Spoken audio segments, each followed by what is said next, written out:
Hi friends, welcome back to Yuvarani's kitchen. నేను మీ శ్రావణి. ఈరోజు ఈ వీడియోలో మీకు డ్రాగన్ జ్యూస్ ఎలా ప్రిపేర్ చేయాలి ఏంటి అన్నది ఫుల్గా చూసి ఖచ్చితంగా ట్రై చేసేసేయండి. మనం మిల్క్ షేక్ చేయట్లేదు, వాటర్ బదులు మిల్క్ వేసి ఓన్లీ జ్యూస్ మాత్రమే ప్రిపేర్ చేస్తున్నాం. మిల్క్ షేక్ అంటే ప్రాసెస్ చాలా డిఫరెంట్గా ఉంటుంది. జ్యూసెస్ వేరు, మిల్క్ షేక్స్ వేరు. ఈరోజు అయితే ఈ వీడియోలో జస్ట్ మీకు డ్రాగన్ జ్యూస్ మాత్రమే చూపిస్తున్నాను. ఫుల్ వీడియో చూసి ఖచ్చితంగా ట్రై చేసేసేయండి. ఇప్పుడు డ్రాగన్ ఫ్రూట్ సీజన్ ఎండింగ్ కాబట్టి మీకు చాలా తక్కువ ప్రైస్లోనే డ్రాగన్ ఫ్రూట్స్ అన్నవి దొరికేస్తాయి. నార్మల్గా అయితే 250, 300 ఉంటుంది కదా కిలో. ఇప్పుడు ఓన్లీ 100 రూపీస్ అలాగే ఉంటుందన్నమాట. సో మీరు ఒక 2-3 కిలోస్ తీసుకున్నారనుకో ఇంకా తక్కువ పడుతుంది. 80 రూపీస్, 60 రూపీస్కే మీకు దొరుకుతుంది అనమాట, మీరు బార్గెన్ చేసి దాన్ని బట్టి. సో ఇప్పుడు మంచిగా ఫ్రూట్స్ తీసేసుకొని బాగా కట్ చేసేసుకొని ఫుల్గా పల్ప్ ఏం వేస్ట్ అవ్వదు, ఇందులో మంచిగా జ్యూస్ చేసుకొని హెల్తీగా తాగొచ్చు. సరే, ఇప్పుడైతే ఎలా ప్రిపేర్ చేయాలో చూద్దామా మరి. ఫస్ట్ అయితే డ్రాగన్ ఫ్రూట్ ఎడ్జెస్ మొత్తం నీట్గా కట్ చేసేసుకోండి. అందులో కొంచెం పల్ప్ ఉంటుంది కదా అనుకుంటున్నారు కదా, ఏం కదా, ఆ పల్ప్ని కూడా యూజ్ చేసుకోవచ్చు మనం. డ్రాగన్ ఫ్రూట్లో కొంచెం కూడా పల్ప్ అన్నది వేస్ట్ అవ్వదు. ఓకే, ఇప్పుడు దీన్ని రెండుగా పీసెస్గా కట్ చేసేసుకొని, ఇప్పుడు పల్ప్ ఉంది కదా, ఈ పల్ప్ని యూజ్ చేసి నేను చిన్న చిన్న బాల్స్ ఒక 4 తీసుకుంటానమాట. అంటే మనం గ్లాస్లో వేసేటప్పుడు జ్యూస్ ఆ 4 బాల్స్ అందులో వేసి మిక్స్ చేసామంటే డెకరేటివ్గా బాగుంటుందన్నమాట.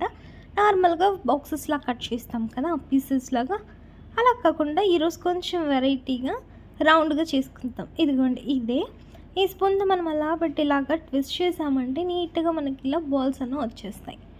సో నేనైతే ఇది ఆన్లైన్లోనే పర్చేస్ చేశాను. ఆన్లైన్లో ఈ మధ్య చాలా పర్చేస్ చేశాను నేను, ఫస్ట్ టైం అది కూడా.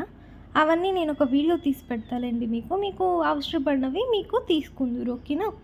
సరే, మరి నీట్గా బాల్స్ లాగా తీసేసుకొని మిగిలిన పల్ప్ ఉంటుంది కదా, దాన్ని అలాగా రఫ్గా పీసెస్ లాగా మీడియం సైజులో కట్ చేసేసుకొని పక్కన పెట్టేసుకోండి. ఈ బాల్స్ ఏ గ్లాస్లో అయితే తీసుకుంటాం ఆ గ్లాస్లో వేసుకొని పెట్టుకోండి. నెక్స్ట్ మిగిలిపోయిన పల్ప్ ఉంటుంది కదా, దాన్ని ఇలా రఫ్గా కట్ చేసేసుకొని ఒక బౌల్లోకి లేదు అంటే ఒక మిక్సీ జార్లోకి తీసేసుకోండి. ఓకే, జస్ట్ మనం ప్లేట్లోకి తీసుకునేలోనే ఎంత కలర్ ఉంది చూడండి, చాలా మంచిది డ్రాగన్ ఫ్రూట్, తెలుసా మీకు? సరే, మరి స్వీట్నెస్ కోసం జస్ట్ 1 టేబుల్ స్పూన్ షుగర్ చాలు. నేను ఇక్కడ ఒక్క పండు మాత్రమే తీసుకున్నాను డ్రాగన్ ఫ్రూట్, ఇంకే 2 కూడా తీసుకోలేదు. ఒక్క దాంతోనే మనకి ఇంత వస్తుంది పీసెస్. నెక్స్ట్ మిల్క్, నేను ఇక్కడ 2 గ్లాసెస్ మిల్క్ అయితే వేస్తున్నాను. నేను బాగా థిక్ కన్సిస్టెన్సీలో చేస్తున్నాను కాబట్టి ఒక 1 కప్ ఫ్రూట్స్కి ఓన్లీ 2 కప్స్ మిల్క్ మాత్రమే తీసుకుంటున్నాను. ఓకేనా? లేదు మీకు కొంచెం థిక్గా వద్దు, కొంచెం లిక్విడ్గా ఉంటేనే నచ్చుతుంది అనుకునే వాళ్ళు ఒక 4 టేబుల్ స్పూన్స్ మిల్క్ కూడా వేసుకోవచ్చు. అది మీ ఇష్టం. మీకు ఎంత జారుగా కావాలి అనుకున్న దాని కన్సిస్టెన్సీని బేస్ చేసుకొని మీరు మిల్క్ అన్నది వేసుకోండి. బట్ మిల్క్ తక్కువ వేసుకొని పండ్లు ఎక్కువ వేసుకొని జ్యూస్ చేసుకొని తాగితే థిక్గా ఈ డ్రాగన్ ఫ్రూట్కి మాత్రం మంచి టేస్ట్ వస్తుందండి. జస్ట్ అలా డ్రాగన్ ఫ్రూట్లో మిల్క్ వేసి మిక్స్ చేస్తేనే చూడండి ఎంత మంచి పింక్ కలర్ వచ్చిందో కదా, రోజ్ మిల్క్ ఉంటుంది కదా ఆ పింక్ కలర్ వచ్చేసింది. సరే, మరి దీన్ని ఇప్పుడు ఒక మిక్సీ జార్ లేదు అంటే ఒక బ్లెండర్ జార్లోకి తీసేసుకొని పల్ప్ అండ్ మిల్క్ అన్నది ఈక్వల్ క్వాంటిటీలో ఉండాలి. ఓకేనా? అంటే పల్ప్ ఉన్నదానికి కొంచెం ఎత్తుగా పాలుంటే సరిపోతాయి.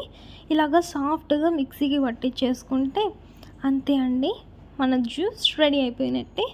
ఒక గ్లాస్ తీసుకొని మనం బాల్స్లా చేసుకున్నాం కదా డ్రాగన్ ఫ్రూట్, ఆ బాల్స్ ఇందులోకి వేసేసుకోండి. వన్స్ మీరు బాల్స్ అన్నవి ఇందులోకి యాడ్ చేసేసుకున్న తర్వాత డైరెక్ట్గా ఈ డ్రాగన్ ఫ్రూట్ జ్యూస్ని యాడ్ చేసేసుకోవచ్చు. యాడ్ చేసేసుకొని జస్ట్ అలా మిక్స్ చేసేసుకొని అలా తాగేసేయడమే, అంతే అండి.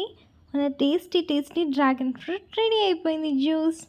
నచ్చితే ఖచ్చితంగా ట్రై చేసి ఎలా ఉంది ఏంటన్నది కామెంట్ సెక్షన్లో కామెంట్ చేయండి. ఓకేనా? మరి ఇప్పుడు ఈ డ్రాగన్ ఫ్రూట్లోకి అలాగ స్ట్రా వేసి ఒక్కసారి అలాగ మిక్స్ చేసి అలా ఒక సిప్ లాగుతుంటే ఉంటుంది. డ్రాగన్ ఫ్రూట్ జ్యూస్ నోట్లోకి పోతుందా లేదు అంటే అమృతం నోట్లోకి వెళ్తుందా కూడా మీరు ఐడెంటిఫై చేయలేరు, అంత టేస్టీగా ఉంటుంది. మరి నేను చెప్పిన విధంగా ట్రై చేసి ఎలా ఉంది చెప్పేసేయండి. ఓకేనా? జ్యూస్ ఏమో అయిపోయింది, తాగను కూడా తాగేసాం. బట్ వెజల్స్ చూడండి ఎన్నుంటాయి. ఇలా ఉంటుంది కుకింగ్ వాళ్ళ లైఫ్. అందుకే మీరు కూడా మీ మమ్మీ వాళ్ళకి హెల్ప్ చేయండి. Okay, bye.